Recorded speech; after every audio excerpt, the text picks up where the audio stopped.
un mur est censé arrêter ce qui le frappe. Si une particule n'a pas assez d'énergie pour franchir une barrière, elle devrait rebondir. C'est ce que dit la physique classique. Mais en mécanique quantique, une particule n'est pas juste un petit point solide, elle se comporte aussi comme une onde. Imagine une vague qui arrive contre une digue.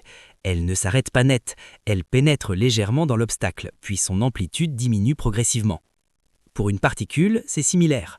Quand elle rencontre une barrière d'énergie trop haute, sa présence ne disparaît pas instantanément, elle s'atténue à l'intérieur de la barrière. Et si cette barrière est suffisamment fine, il existe une petite probabilité que la particule soit détectée de l'autre côté, comme si elle avait traversé le mur. Ce n'est pas qu'elle a creusé un tunnel, ce n'est pas qu'elle a gagné de l'énergie, c'est simplement que, à l'échelle quantique, sa nature lui permet de déborder légèrement de l'autre côté. Plus la barrière est fine, plus cette probabilité augmente. Et ce phénomène est essentiel. Sans effet tunnel, les réactions nucléaires au cœur des étoiles seraient quasiment impossibles. Prenons le Soleil.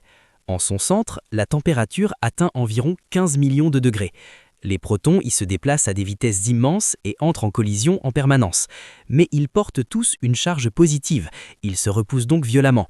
Cette répulsion électrique crée une barrière d'énergie colossale. Classiquement, ils n'ont pas assez d'énergie pour la franchir, ils devraient presque toujours rebondir. Et pourtant, par effet tunnel, une infime fraction des collisions permet aux protons de s'approcher suffisamment et fusionner.